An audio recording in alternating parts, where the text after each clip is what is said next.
అబ్బా ఇది item song ఏముంది, దుమ్ము లేచింది, అమ్మర్ ఎత్తింది.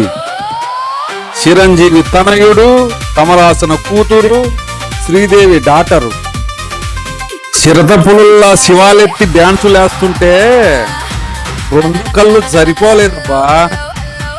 ఇప్పుడే ఇలా ఉంటే రేపు థియేటర్ల పరిస్థితి ఏంటి? నాకైతే డౌటే, రేపు థియేటర్లలో జనాలు కుర్చీల మీద కూర్చుంటారా అని, కూర్చోగలుగుతారా అని. మరి మీరేమంటారు? జూన్ 4వ తారీఖు రెడీగా ఉండండి, మరి అక్కడ కలుద్దాం అందరం.